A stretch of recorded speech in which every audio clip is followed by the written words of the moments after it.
In a California hospital, patients are mysteriously dying on the graveyard shift. Their internal organs are paralyzed as they slowly suffocate. The deaths devastate families searching for answers. The death toll climbs, and rumors and innuendo point to murder. Police must rely on science to stop an angel of death.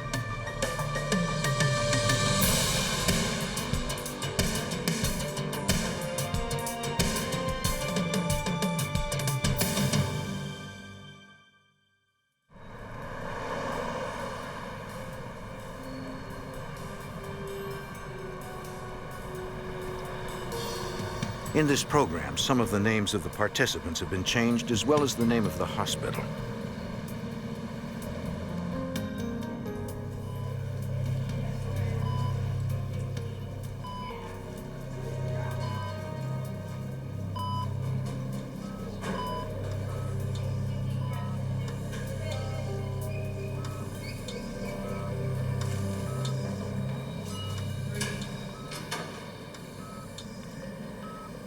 In the hospital's intensive care unit, doctors struggled to keep Tricia Johnson alive.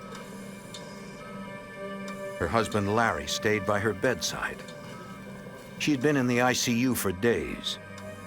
Doctors believed the worst was finally behind her.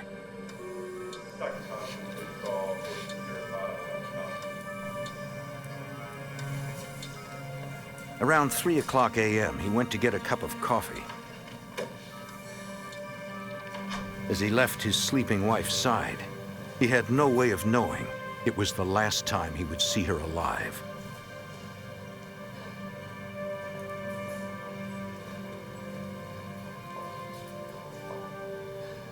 Only moments after he walked out of her room,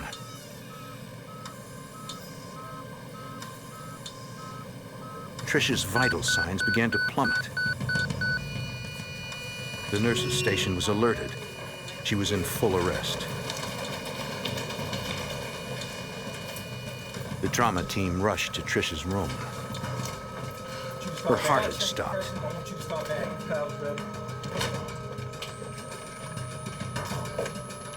When Larry returned, he saw the doctors surrounding his wife.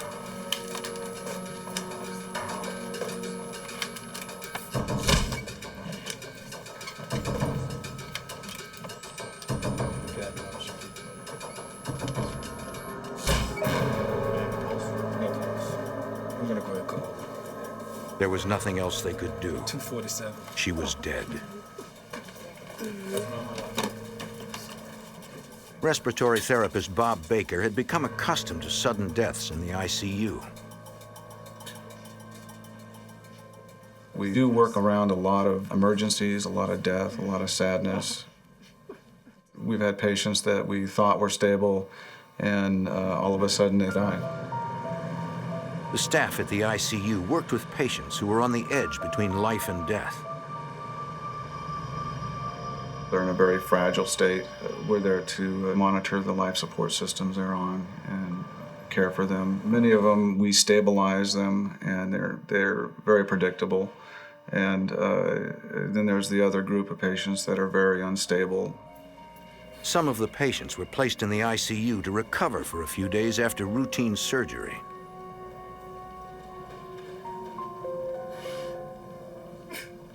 John Schwartz was admitted to ICU after he had his hip replaced.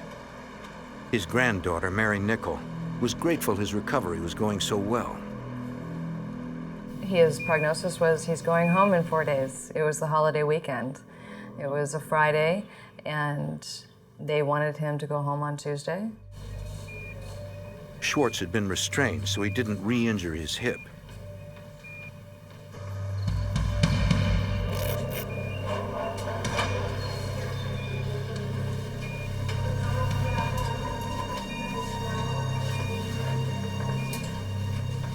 When a nurse went to check on Schwartz later that night, he found him on the floor.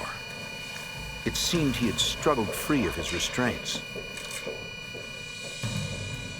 The code rang out, and all the staff on duty rushed to Schwartz's aid.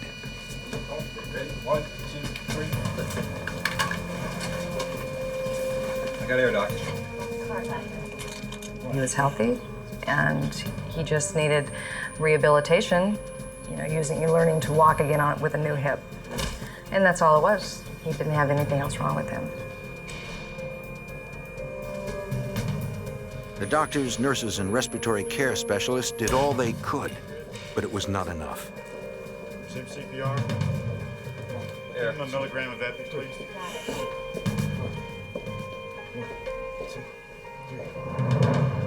Stop CPR. Schwartz died 15 minutes after he was found. Mary Nickel was shocked. Let's call it 137. I wasn't ready for it. I had no inclination that he was going to pass because he was healthy. He had a good heart. It was extremely unusual for someone to die after a routine hip replacement.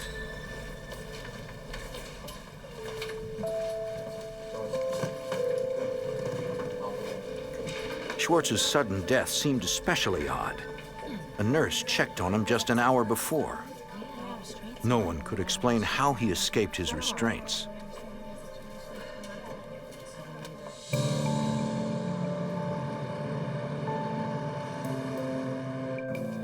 The rising number of strange deaths bothered the respiratory therapists as well. No one was certain whether something was wrong or if the deaths were just a coincidence. Over the next months, the ICU continued treating a large number of patients. When Sarah Ascari was rushed to the hospital, she was having trouble breathing. But now she was off the respirator and stable. This particular patient had a very severe lung disease, but she was improving to the point where she could go home. We had her on a what we call a BiPAP. She didn't need that anymore. She was getting better. But Sarah Ascari would never make it home.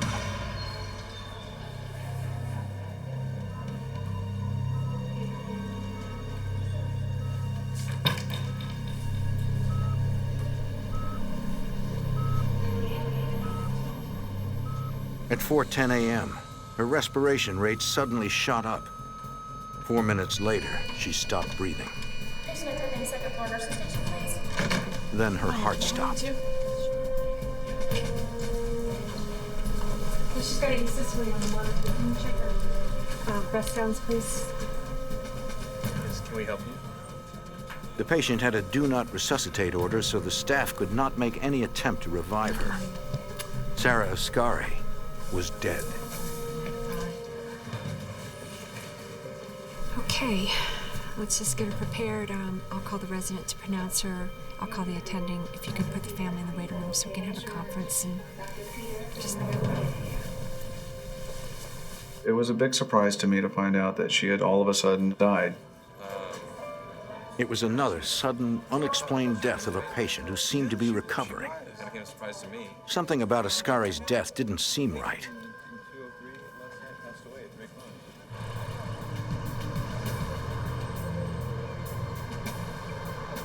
Place any orders.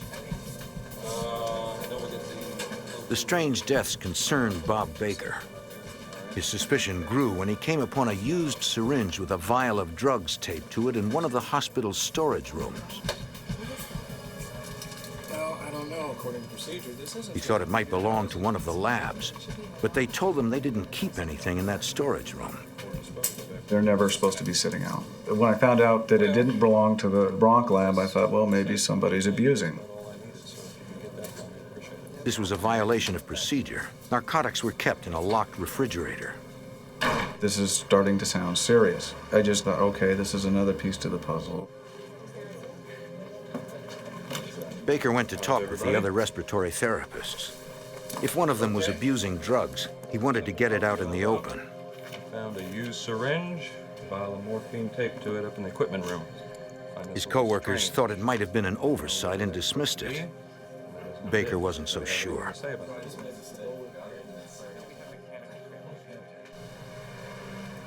Throughout this entire time, Jean Coyle was a frequent patient at the hospital. Seeing her through her many hospital visits was her daughter, Michelle Elmore. I'll let the She nurse started know. having more and more breathing problems and more frequent visits to the hospital. And she would get breathing treatments. Each time she was short of breath, she would call the staff. Her hands seldom left the call button. Ma'am, please stop pressing the button. I'm going to take care of it. The nurses are on their way. Are they gonna bring my pillow? Yes, they're going to bring your pillow. My mom would get frightened about her breathing, and she felt more secure being at the hospital when she couldn't breathe.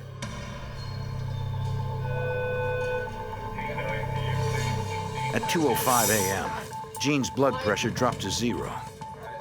Minutes later, she went into respiratory arrest. All right, I need some ventilations here, just not breathing. Breathe. Just do a quick one, buddy. Everybody clear? She's in fifth.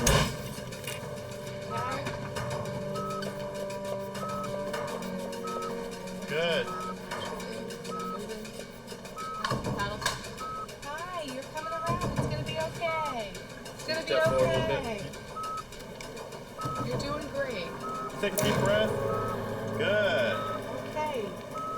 You're doing great. 125 of lidocaine and give her an amplified car. Okay? 5 Okay. IV. Jean bounced back quickly.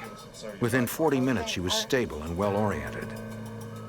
I got a call from the hospital late at night. I was shocked as I had just talked to her and she was fine before that. I asked the nurse what had happened. Did she have a stroke or a heart attack or something? What caused that? And she said that they didn't know the cause. It just happened. Mom, how are you doing? Michelle's mother explained what had transpired. Did they tell you what Mom told me that she had felt funny that evening and she couldn't breathe. So she pushed the button for the nurse, and she remembers waking up to being resuscitated by Mr. Efren Saldivar, who was the respiratory therapist. The next morning, Efren Saldivar took the blood sample to the lab for testing. Good. Just sit it down.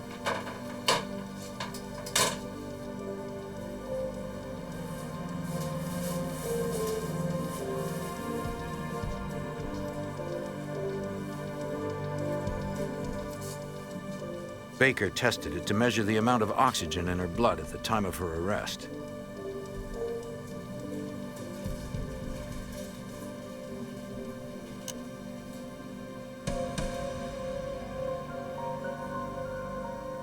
Her oxygen levels were normal. This was highly unusual for someone who had suffered a heart attack and nearly died.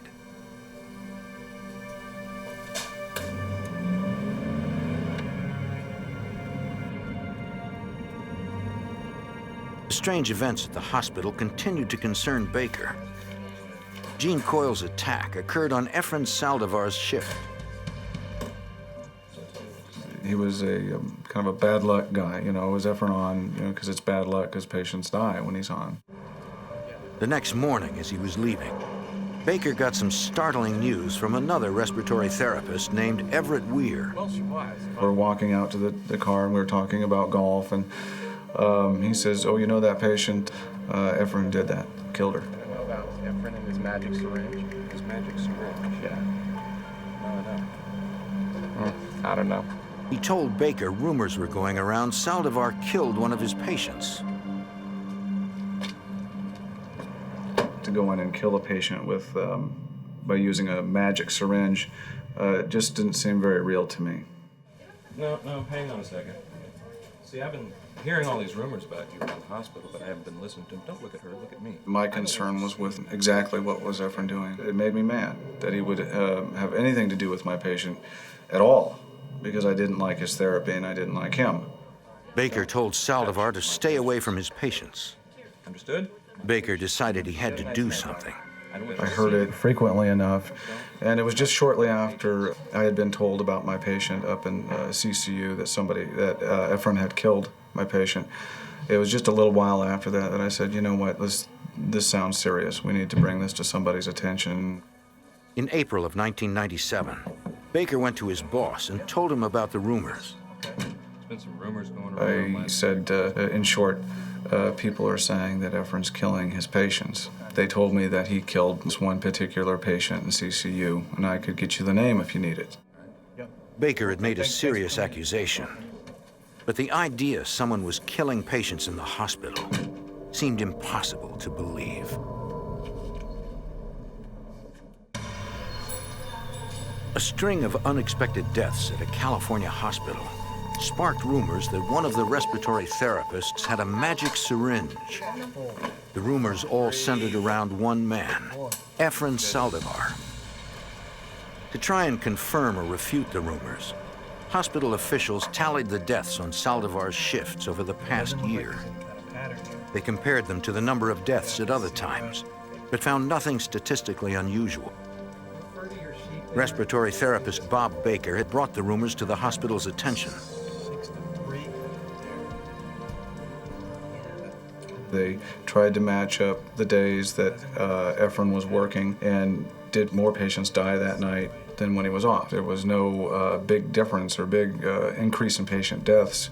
They just dropped it at that point and said, well, you know, there's nothing to it. The hospital could find no link between any of their employees and the deaths. The ICU remained busy. Myrtle Brower was admitted after coming down with pneumonia. She was being cared for by her great niece, Vicki Lowry. When we took her to the hospital, we figured she'd be home in a couple weeks. I expected to bring her home for her birthday.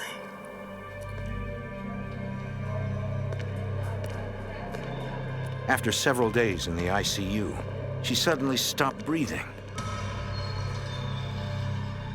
But her heart continued to beat. She was slowly suffocating. The puzzling deaths were difficult for the families to accept. When you care about your loved one, you bring them into the hospital, you expect them to be taken care of. You go home that night knowing that they're safe and being taken care of by professionals. And you take solace in knowing that life is sacred to the people who work in that institution. And we're going to do everything we can to help your relative and care for them. Hospital officials were aware of the rumors that something strange was going on, but did not have enough information to do anything about it. That all changed when an administrator received an anonymous call. A man claimed a lady friend on the hospital staff told him a respiratory therapist was helping patients die. The man refused to reveal his friend's identity, but told the administrator to look at Efren Saldivar. The administrator asked the caller for his name, and he told her it was Jeff Broden. All right, thank you. Yeah. Hospital officials went to the police. Glendale Police Officer John McKillop. I got a call from the chief's office. Come to the office, we have a situation that we have to discuss. You don't get invited to the chief's office to discuss a case normally. It's a, I knew there was something major going on. Hospital administrators related what Jeff Broden told them. The officers advised the officials to take Saldivar off their work schedule for a few days while they investigated. Police suspected Broden may have an ulterior motive. Detective Anthony Fuchsia ran a background check. When somebody's making an allegation that people are being killed, we want to know whether or not these individuals who are making these comments, you know, are of good moral character.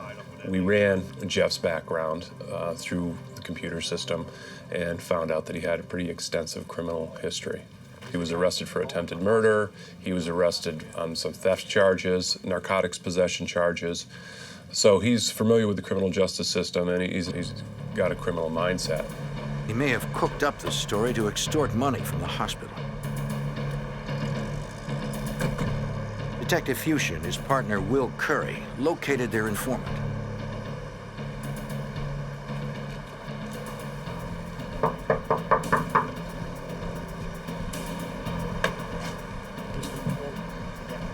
I'd like to talk with you about some claims over at the hospital. But Broden changed his story.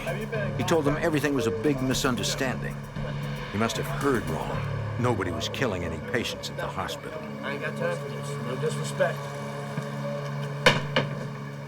When he slammed the door in our face, Investigator Curry and I just kind of looked at each other and said, this isn't the place to start. We're going to have to find another, individual to talk to see if we can, work this from a different angle.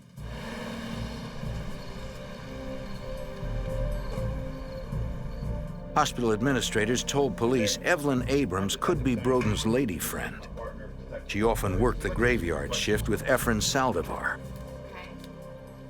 She said there was no basis to the rumors, that it was all just rumor, and that she had worked with Efren for a very long time, and she didn't believe that he was capable of doing anything like that. Abrams went on to explain she'd been involved with both Jeff and Efren. To Anthony Fuchsia, this seemed to explain the entire situation. We've already had some questions. There was a consideration on our part that maybe the fact that Efren was having a sexual relationship with Evelyn may have been the motivation for Jeff to make the call and allege that Efren was doing this as a way of getting back at him. She told the detectives Jeff must have made up the story. We were of the opinion that it was just one of those vicious rumors that sometimes occurs in the workplace. Maybe this was just all rumor and innuendo, and that in fact there was really no basis to the allegations. Investigators questioned Bob Baker. He insisted they meet outside. We talked to him out in the parking lot at the hospital. He had told us that particular night about a prank that he had pulled on Efren along with another respiratory therapist. Baker told them about something strange he found one night while he was working the graveyard shift with Everett Weir. They decided to play a trick on one of the other respiratory therapists. They were rigging up his locker so that when he opened it, he would be covered with flour. They had taken some things from his locker and needed a place to stash them.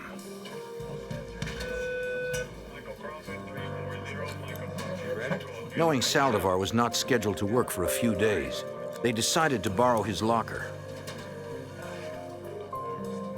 Inside, Baker noticed a plastic bag bulging with drugs.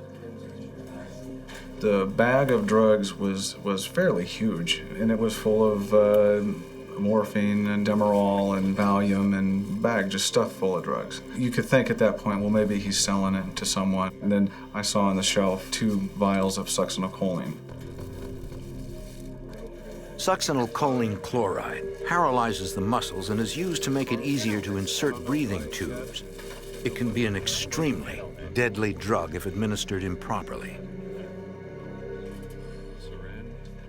When you are paralyzed with succinylcholine, you can still hear and think and feel, and that's the reason we give the morphine or give them a sedative to put them into a dream state, because it's extremely terrifying. If you can imagine being completely paralyzed and you can see and you can hear and you can't move a muscle, and your brain is completely working normal.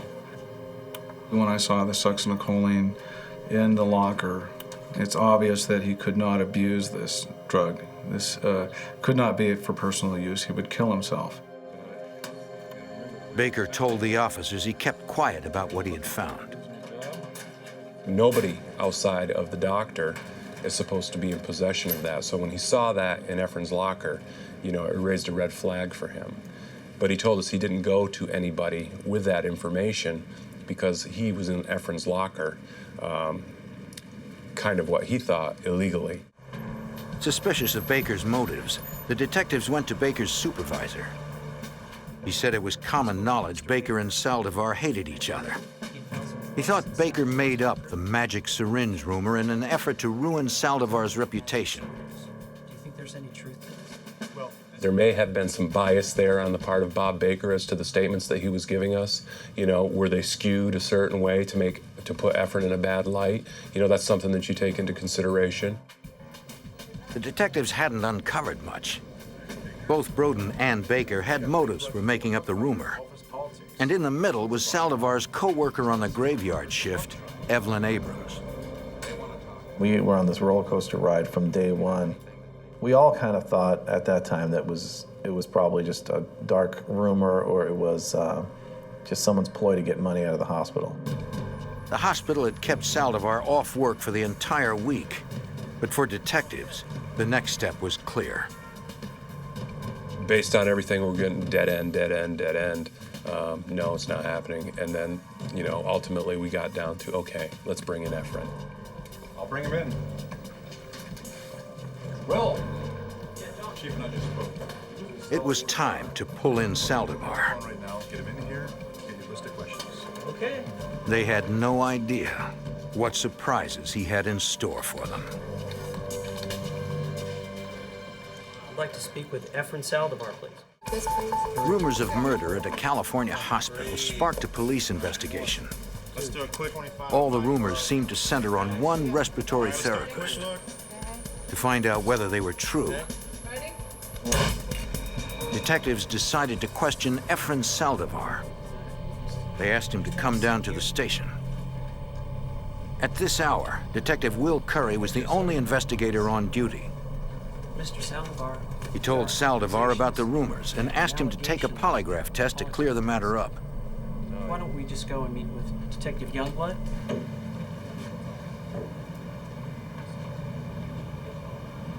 Just a few moments. Irvin Youngblood was the polygraph examiner. Mr. Saldivar. Curry briefed him on the investigation. He had mentioned to me that they really didn't suspect that this was actually occurring, that this may have been someone who just didn't like him and was giving some false rumors. So they wanted to put it to rest. Detective Curry left Saldivar alone with the polygraph examiner and went to the department's bug room, where he could monitor their conversation. Directly or indirectly? Saldivar told Youngblood he didn't want to take the polygraph. It all of a sudden changed my perspective of things. At that point, I felt that there's something wrong with the person being that fearful of this. So I decided to step up my interview toward an interrogation. When I began to ask him, did he kill anyone? He was hesitant in his answer, and he said, I may have assisted in one way or the other, and that's why I'm afraid to take the polygraph. Then I asked him to explain to me what he meant by assisted. Saldivar began to tell Youngblood of an incident that occurred early in his career. There was a patient, it was a cancer patient, and it had been determined that the patient was not going to survive, and the doctors had said they were going to take the patient off of the respirator, but they had not done so.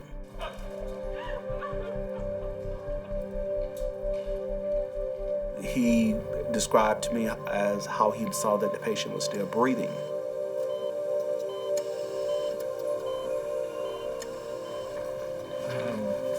The ventilator on patient 3 is still on.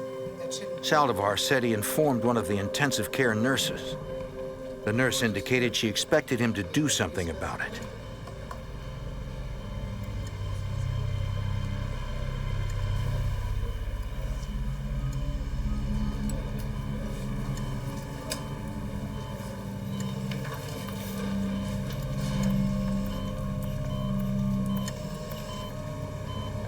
So he decided to go in and literally cause the patient to suffocate. Saldivar told Youngblood it took the patient 15 minutes to die. Things like not administer CPR correctly, or Saldivar admitted there were other times when he helped patients to die. how many times did this happen? Youngblood pushed him to reveal the number of patients he had It's murdered. not just me, it's the nurses too. Saldivar thought it was less than 50, but was unsure of the exact number. And he later said that could be up to around 90. And then he began to tell me that this had also occurred at 2 other hospitals that he had moonlighted at. So the figures went up even more. And before it was over, he told me that it could be as many as 200. I was really amazed at it. It was really hard for me to keep my composure there because I was just wondering, how could you have done such a thing? The legal implications of Saldivar's confession soon hit Youngblood. I need to confer with one of the detectives now and decide how we're going to continue with this. I was thinking I need to find a way to get out of the room without losing rapport with this man and coming back and talking with him. Youngblood rushed from the room to find Curry waiting for him. The men needed to read Saldivar his rights, but they were afraid of spooking him and losing his cooperation. And I'll get the boys on the phone, bring him down. Okay, I'll show you.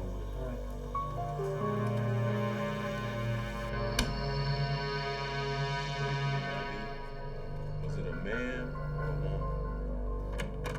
I don't remember.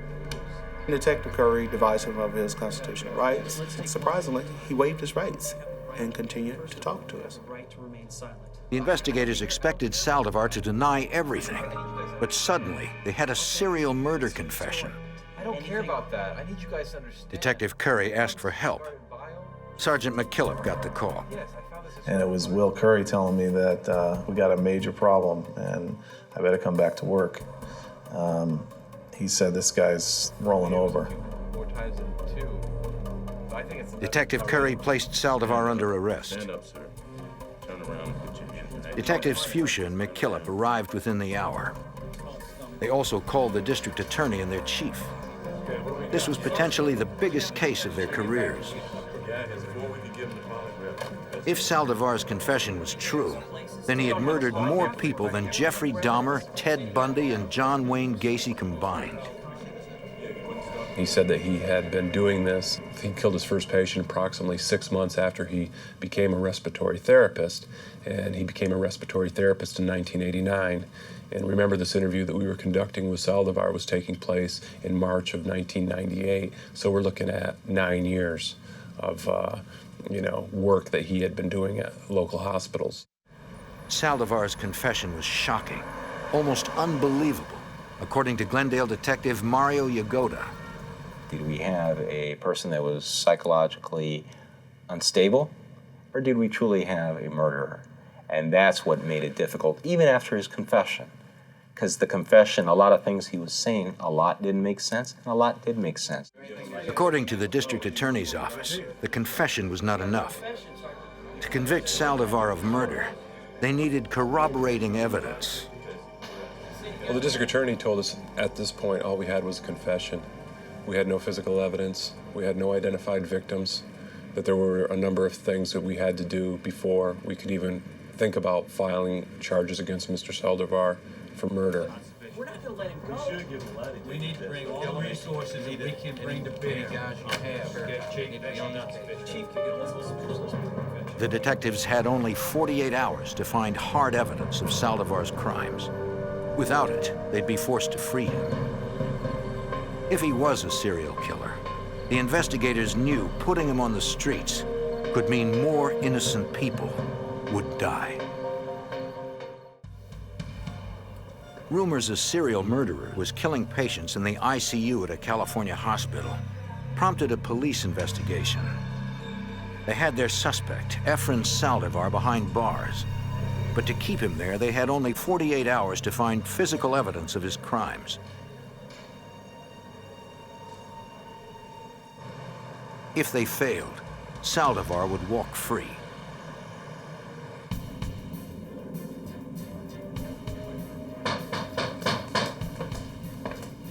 The next morning, detectives arrived at Saldivar's home armed with a search warrant. They were looking for something to prove he had been poisoning patients. Saldivar lived with his parents. His older brother stood by, watching as they searched Efren's bedroom. The officers uncovered almost 100 pornography tapes, but they didn't find any paralyzing drugs. They did find Versed, a sedative often used in conjunction with a paralyzing drug called Pavulon.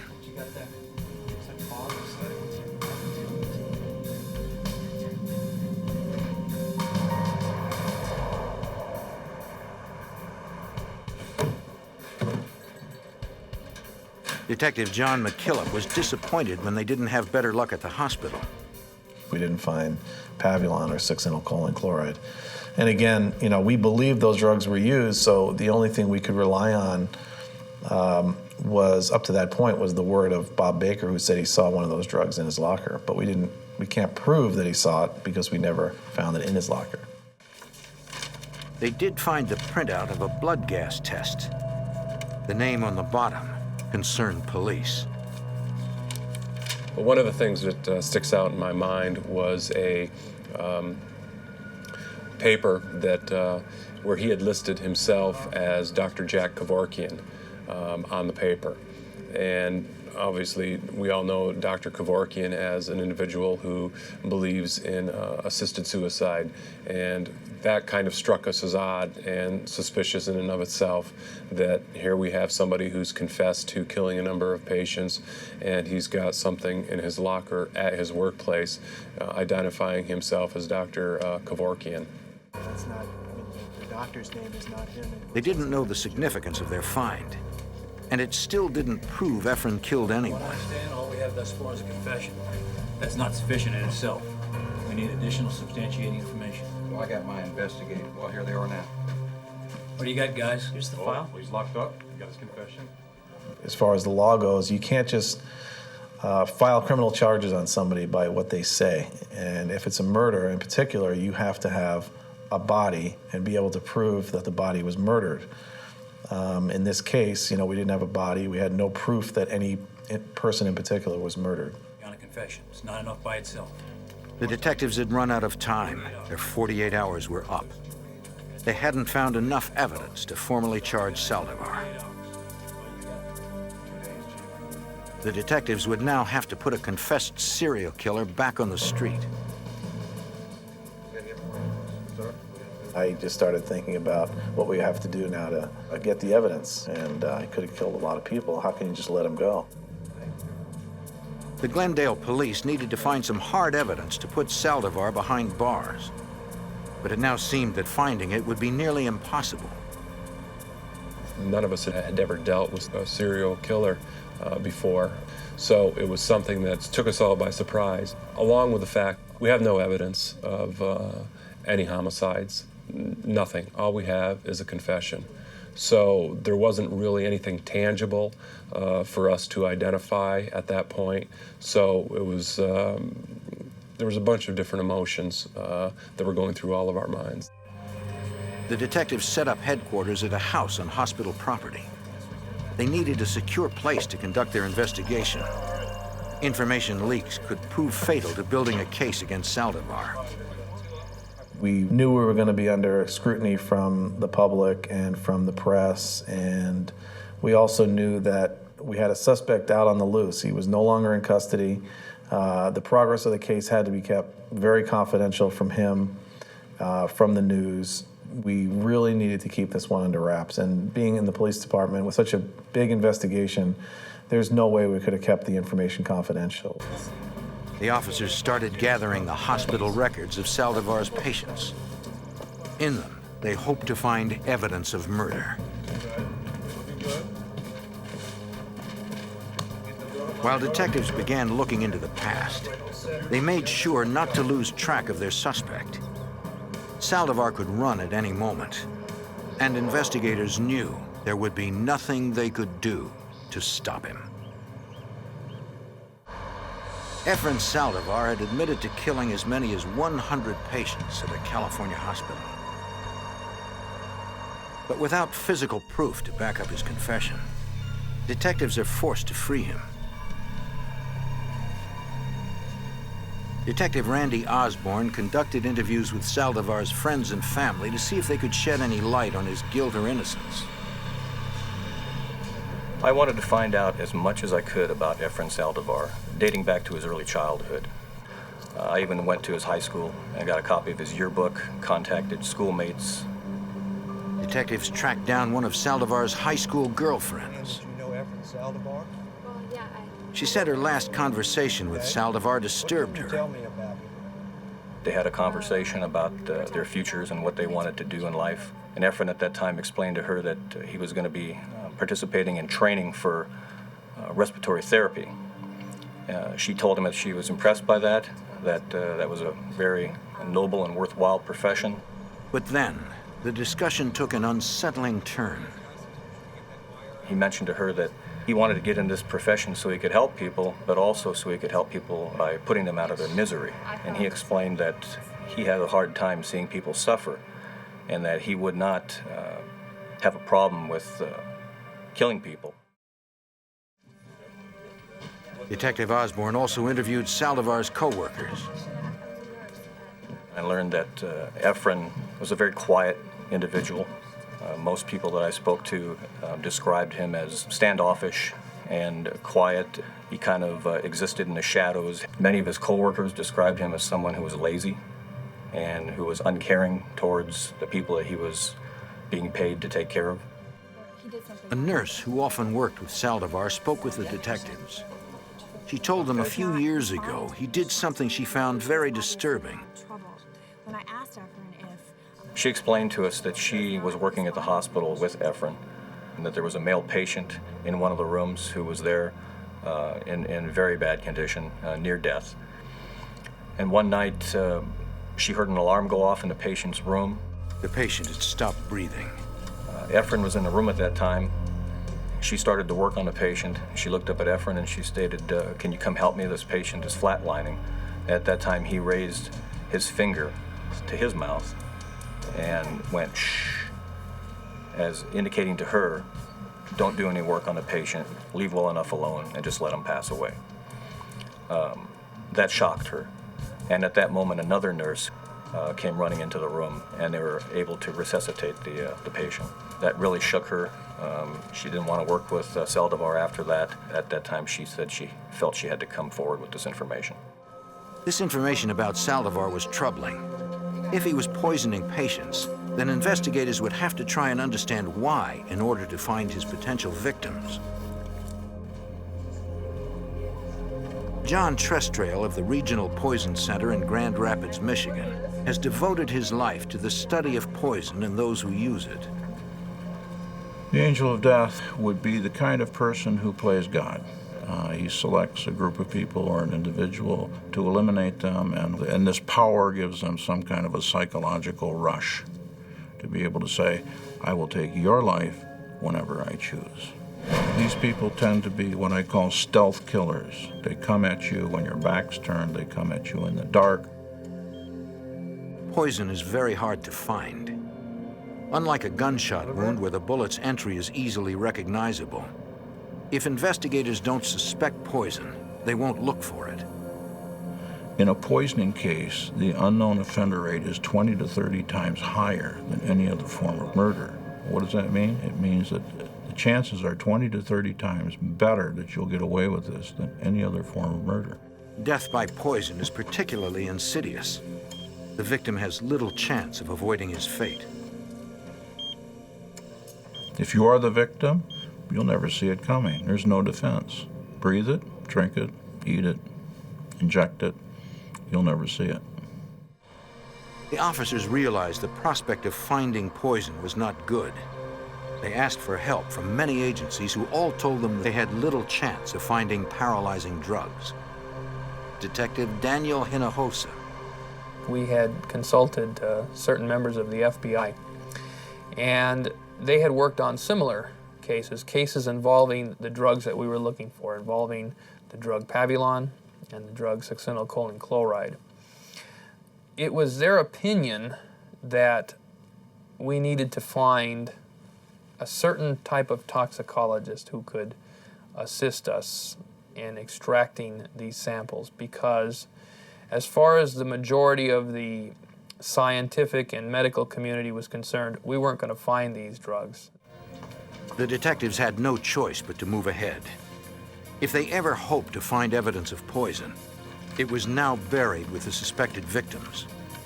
To find the victims, the detectives realized they would have to decipher thousands of complex medical charts. It was unfamiliar territory.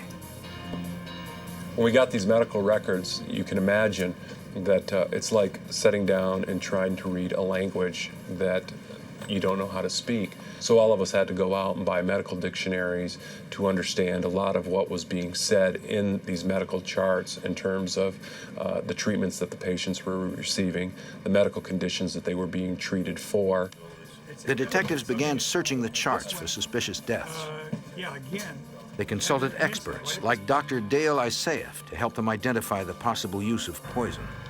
What particularly I would look for, and I saw a number of examples of this, is that the patient had been admitted with a serious illness, had responded to treatment, and was doing relatively well. In review of the vital signs, the respiratory pattern, pulse, blood pressure, heart rhythm on the monitor appeared to be stable.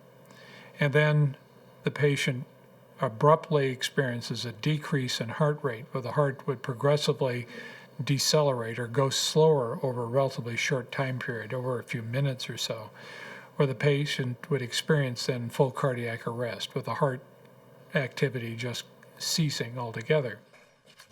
Notes made by the hospital staff provided initial clues. I then went back and very carefully looked at the nursing notes and tried to make a determination how had that patient been doing clinically. If all the vital signs were stable, the nurses concluded the patient was doing well, and in fact, in some of the patients, it was anticipated that there was going to be an early discharge, to either home or to another facility, and then to see a note in the chart, patient found dead in bed, was something that caught my attention. Dr. Isaeff told investigators to search for a reverse of the normal dying process. Normally, a patient's heart stops, then their respiration fails. But if a person is poisoned with a drug such as Pavulon, the reverse would occur. If an individual is given a paralyzing agent, one of the first things that happens is the patient or the individual is not able to breathe, or there's impaired breathing function that very quickly leads to not being able to breathe. The heart will survive for a time, but then rapidly will slow down and the heart will stop. This type of death leaves behind disturbing clues, according to Mario Yagoda. We knew that these patients, there was a desire to live, so you see the racing of the heart. So in other words, like when a person's scared, the heart speeds up. So we'd see these speeding up of the heart rhythms on the EKG strips. And that's what we looked. We looked for these rhythms in the heart that would show some sort of fight or flight syndrome. The detectives hoped information in patient medical charts would lead them to some proof of murder. The medical charts were only the first step to finding hard evidence: Pavulon, or succinylcholine chloride in human flesh. We were ultimately going to have to exhume bodies.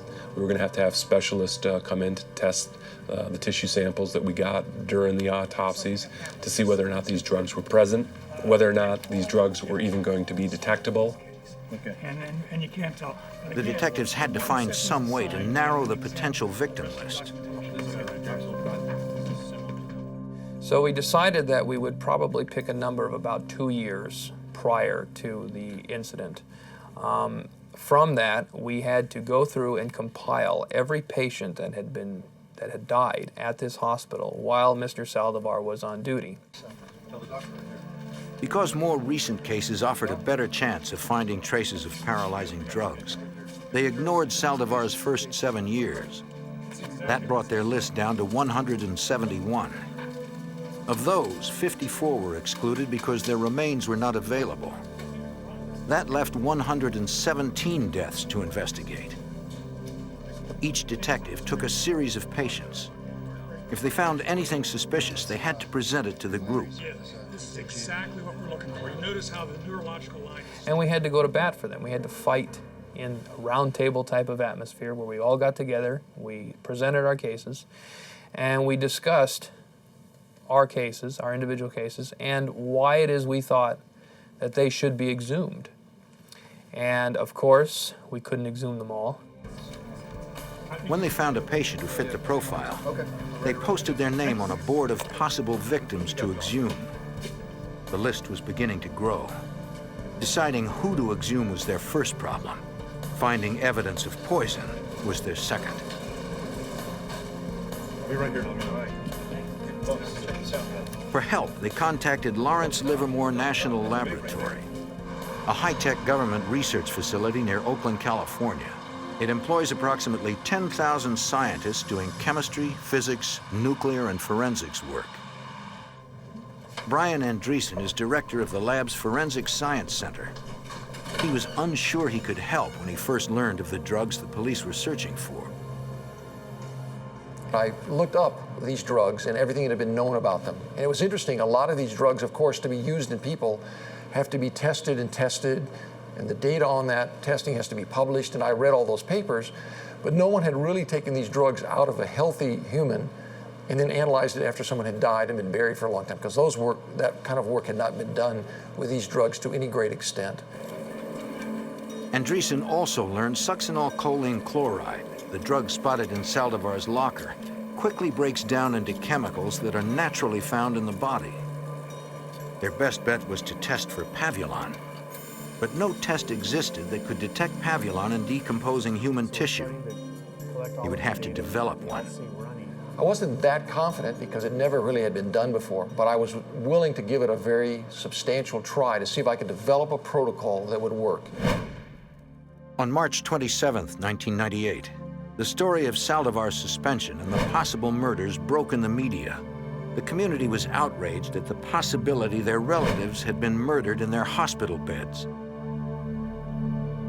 The phones were ringing off the hook at the station, as well as the off-site where we were now housed at, with people wanting to know whether or not their loved one was a victim of Saldivar's. Officers used the information provided by family members to aid their investigation. What do we got? The inquiries that we received from the families helped us in two ways. One is we went back and looked at those particular cases. If they felt they were suspicious, maybe it warranted some additional research on our part. If this case is suspicious, well, this warrants an additional interview with this family member. What did you see? Where were you? Where were you at bedside at the time that your loved one passed away? In the midst of the media frenzy, officers watching Saldivar's house noticed he had not returned for several days. At that point, I believe he was still in hiding. We didn't know his whereabouts. So we did lose track of him for a while after he was released from custody. If Saldivar had fled, the detectives knew they'd have little chance of ever putting their suspected serial killer behind bars.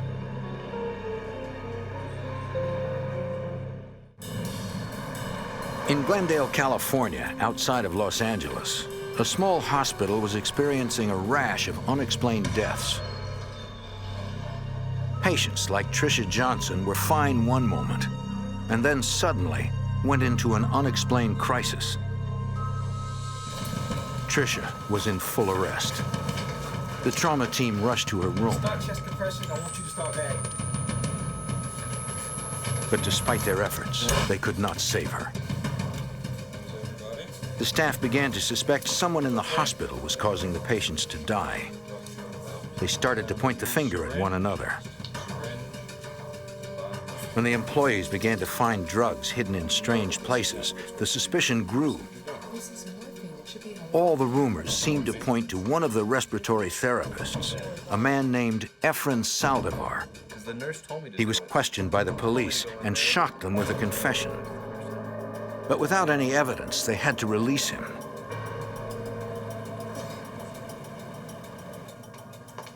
To find proof of murder, police turned to thousands of complicated medical records that spanned over 9 years.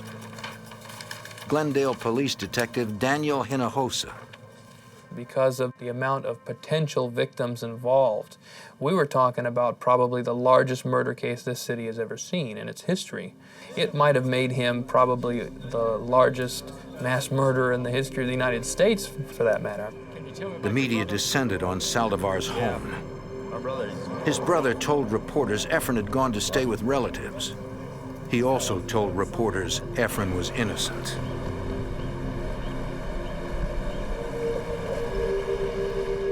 Glendale officers say Saldivar targeted elderly patients with do not resuscitate. Larry Schlegel saw the news report on Saldivar's confession. Schlegel's mother, Eleonora, had died of respiratory failure at the hospital more than a year earlier. They had listed a number of conditions that seemed common to the people he had had claimed to have killed. She was there in the time frames. My name is Larry Schrader. Larry called the hotline and told investigators his mother fit the criteria they I don't know if outlined. this helps or anything. Schlegel told police how his mother's frequent hospital visits were a matter of increasing concern for him. It's always a scary thing when she'd begin one of these bouts and need to be rushed in, but once the medication kicked in and her lungs cleared up, then she was always ready to go home and get on with the rest of her life.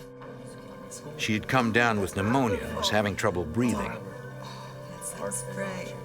She was resting comfortably when Larry came to visit her on New Year's Eve. My son and I stopped by to visit with her, and we were there for about an hour, and she was sitting up and breathing about as well as she could, and able to carry on a conversation for all of that hour. Get you home the day after tomorrow. Eleonora was looking forward to going home. But the next day, Pasadena would be crowded with visitors for the Tournament of Roses parade in the Rose Bowl football game. The place is a zoo for at least 24 hours in advance, so the doctors figured, we don't even have to think about this one. You know, it's New Year's Eve. We'll decide after New Year's Day about a release date. I love you. They decided it would be okay for her to stay in the hospital a couple more days.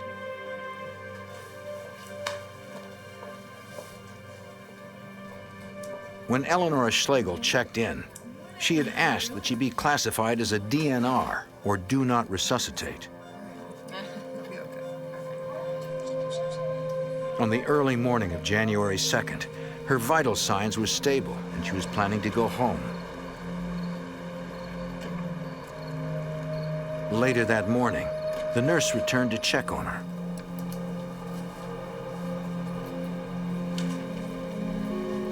Dr. Wilson, you needed an ICU. Dr. Wilson.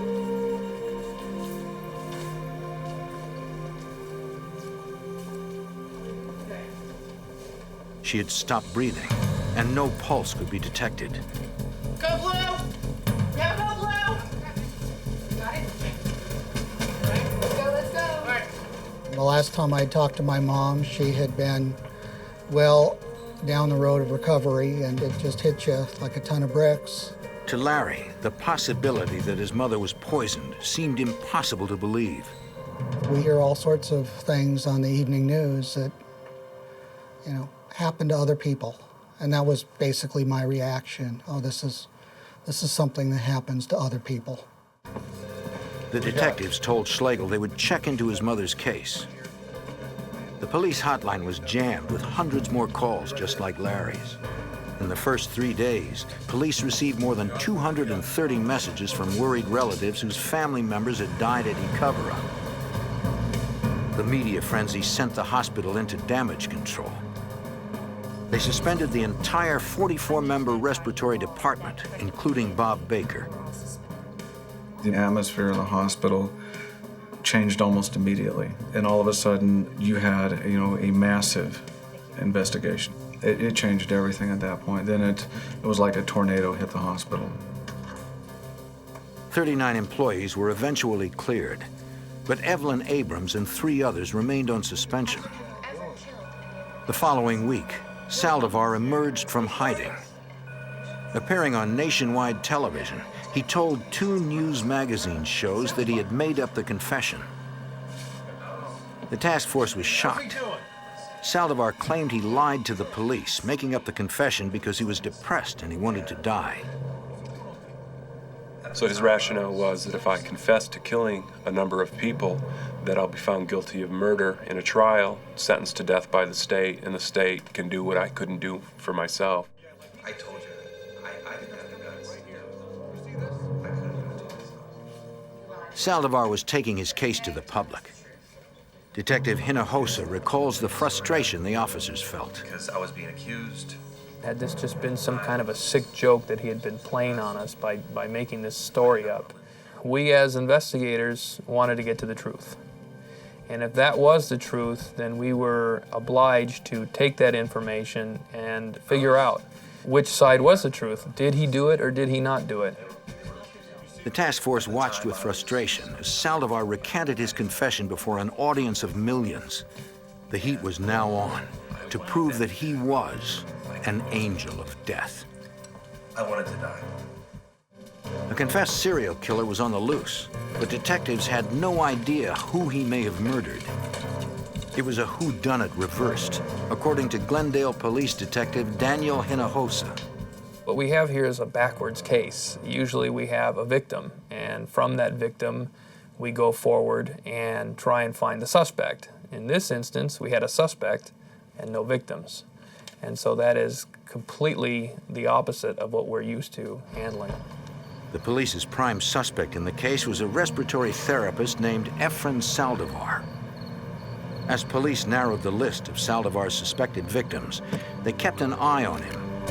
He was hiding out at the home of a former co-worker. The detectives also consulted criminal psychologist Chris Mohandi. They hoped his experience with other serial murderers would help them identify Saldivar's victims. He told the detectives they should not believe all of Efren's confession. They may use substances other than the ones that they say that they're using.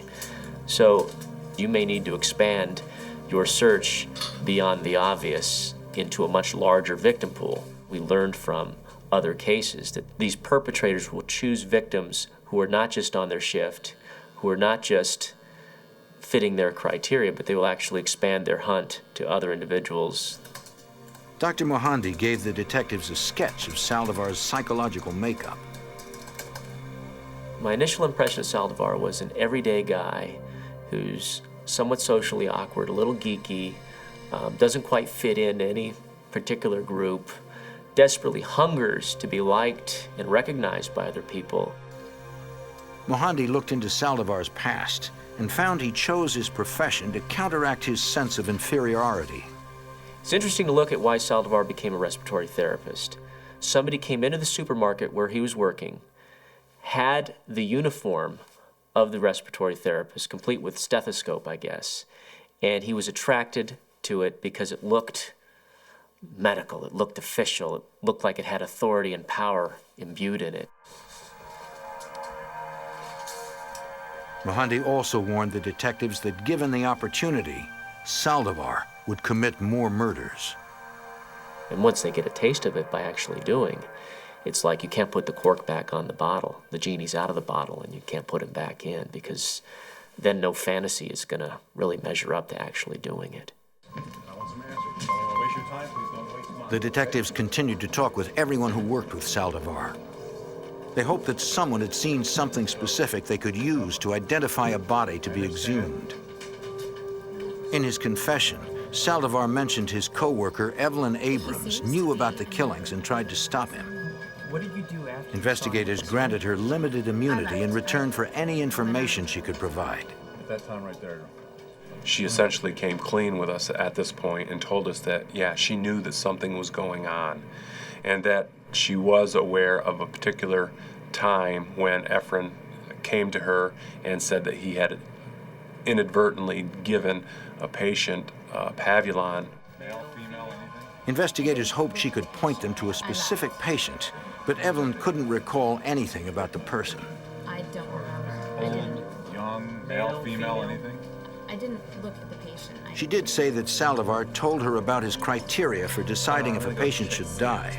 It's okay. Leave her alone. And when he targeted one of her own patients, Evelyn warned him to leave the woman alone. Check on her. Make sure she's okay. Efren, leave her alone. Leave her alone.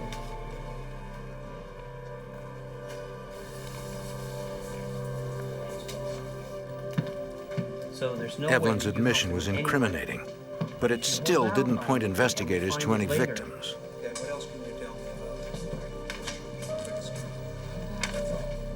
But one nurse did remember a disturbing incident involving a patient named Linda Shirovsky. She had trouble breathing and was placed on oxygen. The nurse asked Saldivar to collect a blood sample.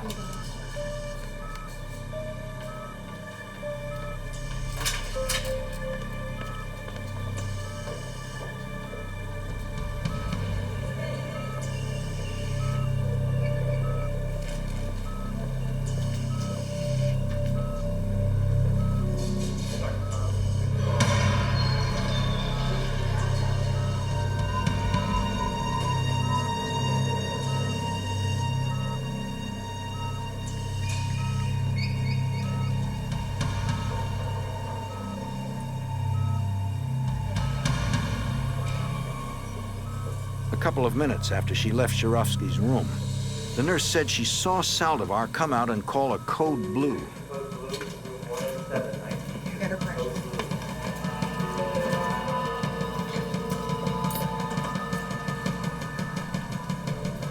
The nurse was surprised to find the patient totally unresponsive. Shirovsky had suddenly stopped breathing, and her muscles were flaccid, as if she were paralyzed. And yet the monitor showed that her heart was still beating strongly.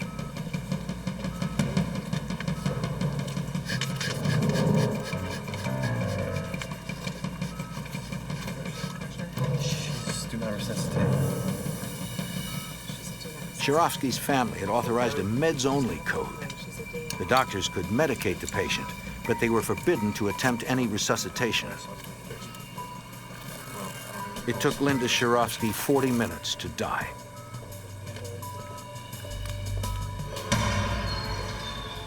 The nurse was confused because the woman had been responding well to treatment. Investigators placed Shirovsky on their list for exhumation. The detectives continued to monitor Saldivar's whereabouts as he changed jobs. They still feared he might try to flee. We believed he was thinking of taking off, and he had made a statement again through the surveillance. We saw him talking to somebody at the credit union when he made the withdrawal, and upon follow-up, the credit union said he made a comment about, fleeing the country. So that was a real concern all the way through, and that was another hidden pressure to get to the bottom of this case. We didn't want to lose him. Finally find the evidence, and he's gone. Helping to find the evidence was Brian Andreessen of Lawrence Livermore's Forensic Science Center. He was struggling to create a test to find pavulon in exhumed human tissue. There was a number of people who voiced opinions that this could be a waste of money, could be a waste of time because the drugs are so low concentration. It was a long shot. Andreessen knew pavulon could sometimes be detected in urine. He planned to process tissue samples from the exhumed bodies to make a urine-like substance, which could be tested with a mass spectrometer, a machine that determines the makeup of a substance by measuring the weights of its elements. He had no idea whether it would work. He had dedicated nearly a year trying to perfect the test. I got involved with it, and I started just putting in the hours and going on, and it would be 16-hour days, day after day with failure. I mean, it's kind of depressing because I couldn't get anything to work. I almost abandoned my house. I was like living in the lab. My neighbors were worried because the lawn was never cut, things weren't picked up. Then the sacrifice began to pay off when Andreessen looked for help from a very unlikely source. We have a big program on the detection of chemical weapons and their breakdown products in the environment. And I took one of these, what's called the solid phase extraction cartridges that didn't work for chemical warfare agents. I says, well, let me just try this. And sure enough, all of a sudden, it trapped pavulon. It was like one of those eureka moments. Andreessen had found his test. Now he just needed the police to find the victims. Saldivar's victims, however, remained mute and unknown. John Schwartz, who died after mysteriously falling out of bed, may have been one of them. His family filed a lawsuit, convinced Schwartz had died by Saldivar's hand. He admitted to murdering many people, and with all of the discrepancies with my grandfather's records and with him being on shift and dying so quickly, my grandfather was checked on at one moment, I believe it was like 3:30, and then he was deceased a half an hour later, a half hour to 40 minutes later. And that was just when the attending physician declared him dead, because they had to find someone to declare him dead. The whole thing was pretty suspicious. You know, he gave us reason to be suspicious of him by admitting to so many things. The task force followed up every lead. Detectives went to meet with Larry Schlegel. His mother died mysteriously while under Saldivar's care. She was getting better. I got a call from some detectives in the police department, and their questions were much more specific, much more about, what had been done with my mom's body. Had she been cremated? Had she been buried? Eleanor Schlegel had been buried. The detectives notified Larry his mother was a prime candidate for exhumation. By the middle of March 1999, the investigators had identified 20 possible victims. That was the largest number of bodies they could exhume. At the original time of death, doctors had declared that every one of those deaths was due to natural causes. McKillop and his detectives would have to prove them wrong. It was difficult for the victims' families, but Detective Mario Yagoda knew they understood the need for the exhumations. The majority of them did cooperate and were willing to help us. They, too, were looking for the truth. Because keep in mind, some of those family members had that suspicion all along. They knew something just wasn't right when their loved one passed away.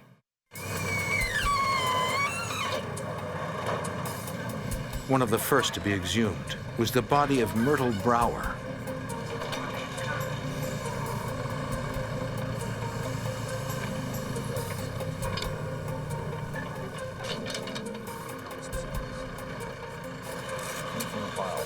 The casket was enclosed in a burial vault made of concrete. The crew from the cemetery hoisted it from the ground. The team took soil samples for testing. They doubted Pavulon would be present in the soil, but they could not afford to overlook anything. The anticipated Saldivar's defense attorney may argue that chemicals had seeped into the bodies from the surrounding earth. Detective Anthony Fuchsia made certain the officers were careful not to make any mistakes during the exhumations. We used the same coroner's investigator each time we did an exhumation. We used the same coroner and pathologist to do the autopsies every time. The same forensics technicians from our department do any collecting of samples of water or what have you at the grave sites. We had the system down and we used the same people every time, just for purposes of chain of custody, so that an issue wouldn't arise as to how things were collected. Cemetery workers removed the casket from the burial vault and loaded it into a van for the trip to the coroner's office. Brower's body had been buried for nearly 2 years. To positively identify the remains, the task force supplied the coroner with hospital x-rays, photo identification, and dental records. Here we go, it's body number 1. When all was ready, the investigators broke the casket's seal. Okay. They checked the mortuary band to positively identify the body. The remains were surprisingly well preserved. Dr. Andreessen had warned them that if the remains were too decomposed, finding Pavulon would be virtually impossible. The autopsies were unsettling for Detective Hinojosa. These were people that I felt I had almost come to know. At this point in the investigation, I had done a lot of research on these particular people. I had spoken to their family members. I had seen photographs of them. I knew about where they had lived, who they were, what their jobs or careers were. And to see these people now in this way is definitely difficult, to say the least. I could only hope at that time that it meant something, that it was not all for naught. Appears to be an elderly female, Caucasian. Dr. Andreessen directed the coroner to remove the tissues that would best reveal traces of Pavulon.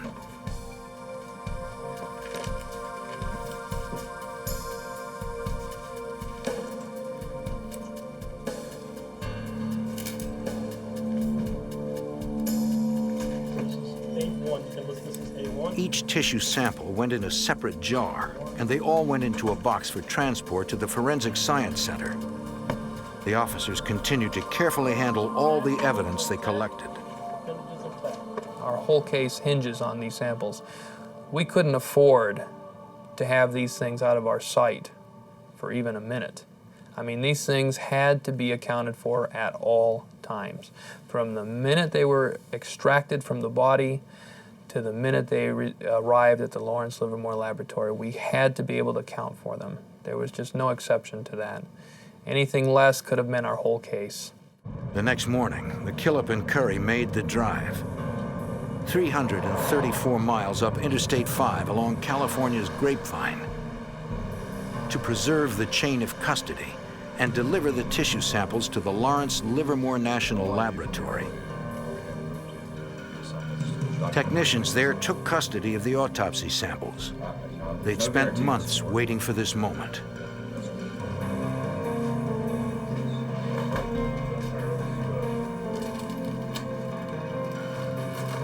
But Dr. Andreessen's test was unproven.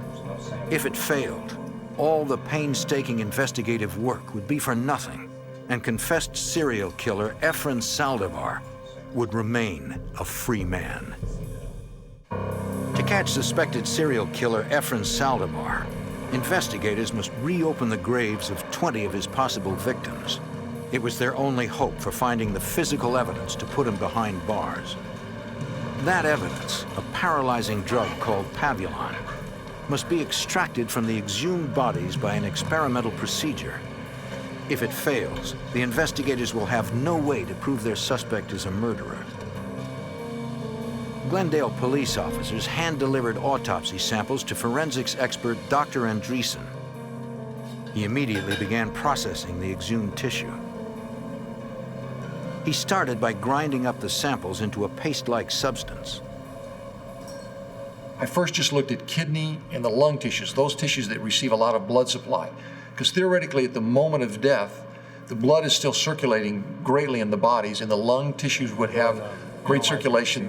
If we can confirm that the drug's present. Andreessen filtered it through a polymer that would stick to the drug.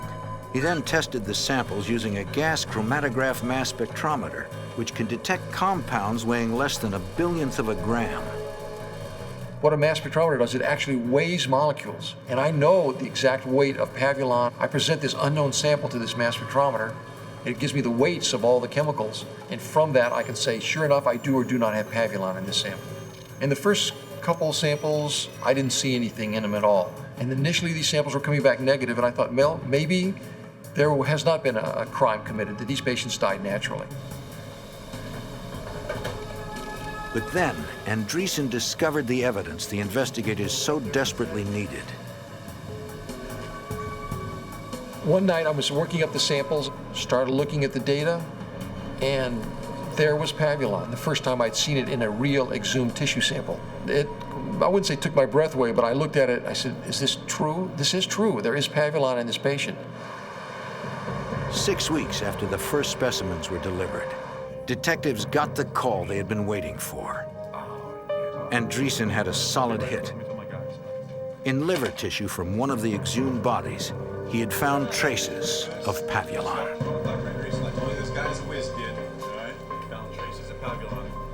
The task force was elated. After more than a year of investigation, their hard work had finally paid off. Check it out. See this to believe it. I'll be right back.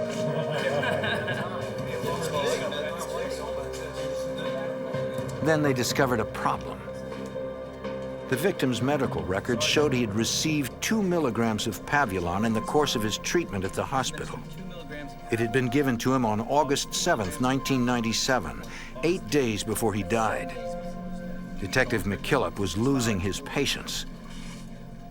We went from shock and happiness, jubilant, to here we go again. Every time we get a piece of evidence, there's something that pulls us back and says that's not going to be good enough.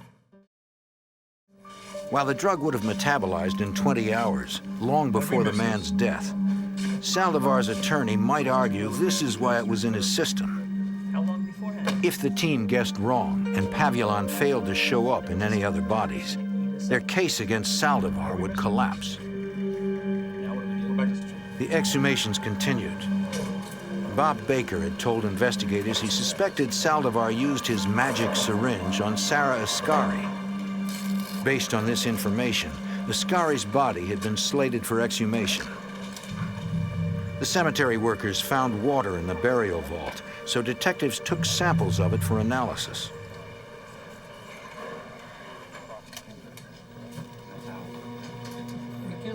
The captain of the department called the lead detective, John McKillop, in to account for his progress, or the lack of it. McKillop's team had spent the past year and a half working the case, but they still had not found anything proving Saldivar's guilt. It was all about finding the truth. I mean, if we could prove that it didn't happen, that was success, just like proving that it did happen. What everybody was afraid of is being unable to prove that it happened, because what does that mean? It means we can't prove it happened, and we can't prove it didn't happen. What's going on? The captain informed McKillop that the brass was losing their patience. We're a department of 220 sworn police officers with a budget that's not the same as a major, multi-thousand person police department. So we really knew we were draining our resources financially. The lab work alone had cost $150,000. The task force needed hard evidence soon, or the department would shut them down. The success of the entire investigation now rested on Dr. Andreessen's shoulders. He needed to find some evidence of the drugs soon, or suspected murderer Efren Saldivar would remain free. Detectives in Glendale, California exhumed the remains of people they suspected were murdered in an area hospital. A laboratory detected traces of a paralyzing drug in one of the bodies, but the drug had been legitimately administered by the hospital. They had identified a suspected serial killer, but still had not located any of his victims. Investigators got a break when Dr. Andreessen at Lawrence Livermore Labs started getting hits. Sarah Ascari and Linda Sharovsky. The results were overwhelming, he told the task force. He had found massive amounts of pavulon in the women's lungs, kidneys, bladder, heart tissue, liver, and brain. Investigators finally had hard, irrefutable physical evidence to confirm Saldivar's confession. They were ready to arrest Saldivar on 3 counts of murder. But investigators wanted to make sure they gathered all the evidence they could.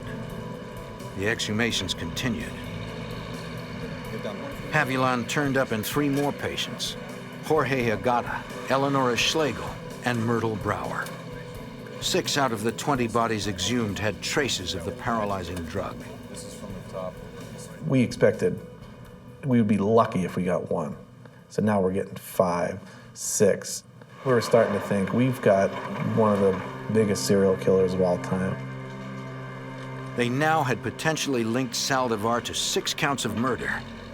The prosecutor wanted to make sure there was no other explanation for pavulon being in the bodies. To solidify their case, the detectives obtained all the medical records they could find for all 6 patients, going back over their entire lifetimes. They examined them for any traces of pavulon. The patient's medical histories showed that Eleonora Schlegel had received pavulon on 2 occasions in 1983 and 1984. Aside from her and the first patient, none of the others had ever received pavulon as part of their legitimate medical treatment. The only explanation for pavulon being in their systems was Saldivar's magic syringe. The detectives believed they had a rock-solid case, but their optimism wasn't shared by the DA's office. The prosecutor had some discouraging news. The wrongful death lawsuit brought by John Schwartz's family had been thrown out. The judge had cited a lack of evidence. The ruling only exacerbated the detectives' fears. They went back to review all the charts of every patient in the hospital, all 450 beds on the nights the 6 patients had died. They wanted to make sure Saldivar was not actually treating someone else at the times he was accused of committing murder. He could have been present at each murder. After years of searching for evidence of murder, the investigators finally had enough to make an arrest. On January 9th, 2001, the detectives gathered and set out in unmarked cars. Police had kept a close watch on Saldivar. They knew his schedule for every minute of the day.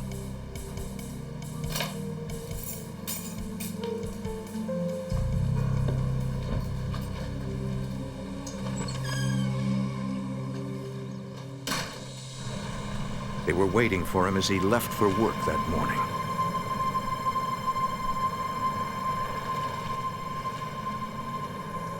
As he left his house, the officers latched onto Saldivar's bumper.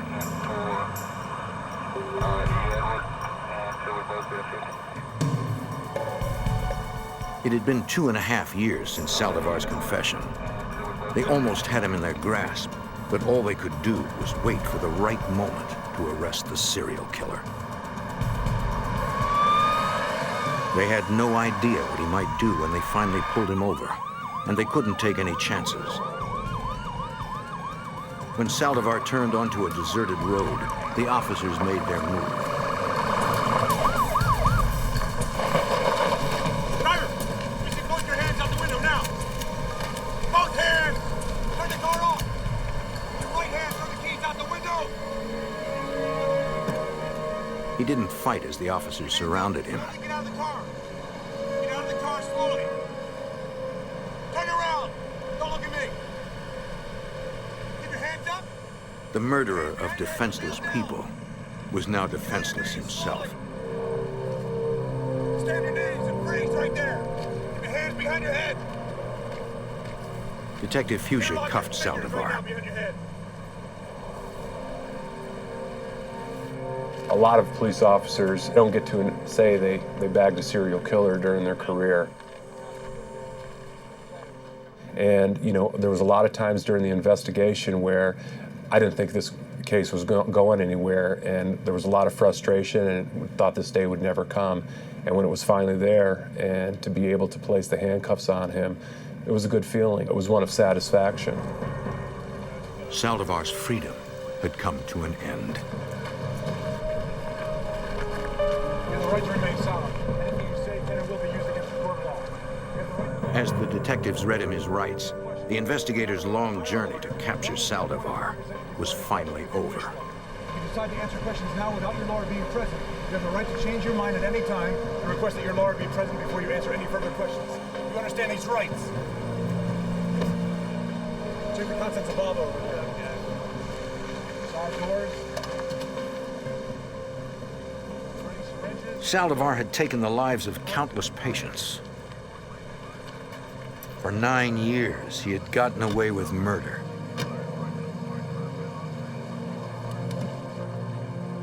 But now, the law would call him to account for his crimes.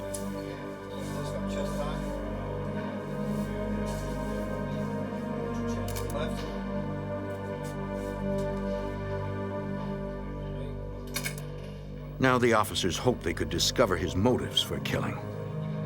Detectives brought Saldivar into the station to question him one more time. We brought him to the interview room. When he got in there, it wasn't about, so we want to ask you, did you do it? It was about, we know you did it. Let's get over that hump. Let's talk about why. And, you know, let's see if we can put an end to this and maybe keep us from exhuming another 20 bodies and disrupting another, 20 victims' families' lives. Detective McKillop told Saldivar 6 of his patients had tested positive for Pavulon. I just told him it's over. We're here to find out why you did it, not if you did it. If you're going to give us that baloney, then we might as well end this conversation.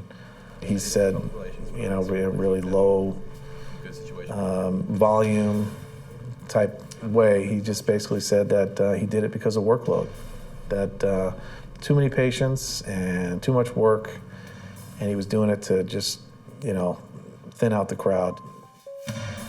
But this second confession conflicts with what police psychologist Chris Mohandi believes was Saldivar's true motives for killing. At the core of his being is some sort of deep-seated sense of inadequacy or inferiority, which killing remedies, that the power that one experiences, the omnipotence that one experiences by having control over life and death, is what would drive him to do these kinds of things. The omnipotence, control over life and death, is the perfect antidote for a person who feels insignificant, perhaps unloved, powerless, out of control. What better way to wield control than to have the ultimate control over life and death, to be almost godlike? detectives called the relatives of Saldivar's victims. It was devastating for them to finally learn their loved ones had been murdered. But with Saldivar's arrest, they would at last find justice. By his own account, Saldivar was near the top of any list of serial killers. He told detectives that he killed on impulse, and after he did it, he never thought about it again. This explanation rings true to police psychologist Chris Mohandi. I don't think that Saldivar truly felt a sense of guilt or remorse. I believe that to this day he feels justified in what he did, but not in a mean-spirited way. He truly thinks he was being helpful. The district attorney's office began building their case, according to prosecutor Albert McKenzie. The key to a case like this is basically what I call connecting the dots. There's no one thing that is going to convict the defendant. It's the totality of the circumstances. It's all the little bits of evidence that you have to present to a grand jury or a jury. The prosecution team was concerned with the level of scientific detail they would have to present to a jury, according to prosecutor Carla Curlin. In this case, it may have been too technical, and the jury just couldn't grasp the concept. And it also was, we were using established technology, but it's not technology that people are generally familiar with, but we were using it in a new way.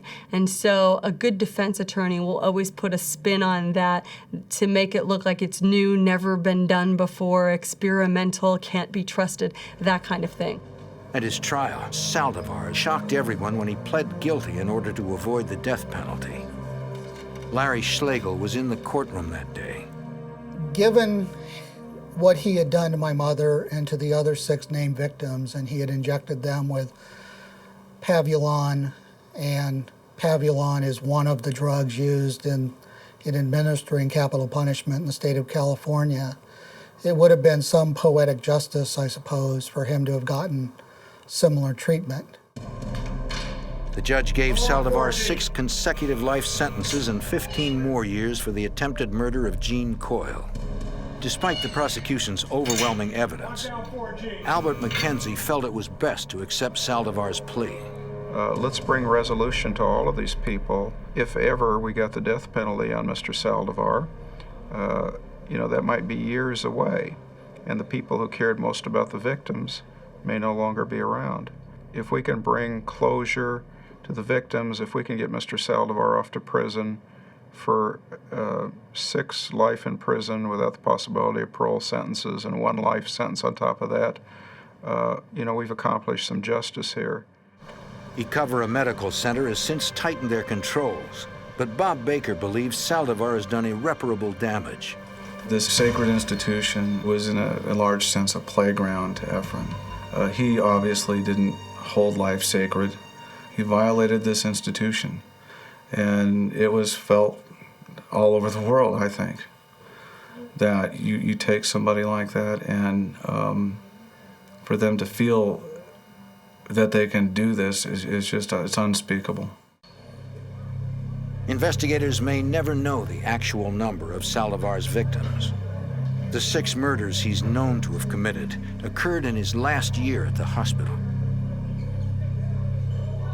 I think Saldivar killed hundreds. And again, it's based on his own words and just doing the math. If we had that many in 1 year, and in his own words, it was a slow year, he must have killed hundreds of people. I know that we found over 50 suspicious cases in that final year of employment. So it's not like I'm just taking his word for it. I think our own investigation proved that he killed a heck of a lot more than what we were able to prove. But thanks to the tireless work of police and scientists alike, they do know that this angel of death will never claim any more victims.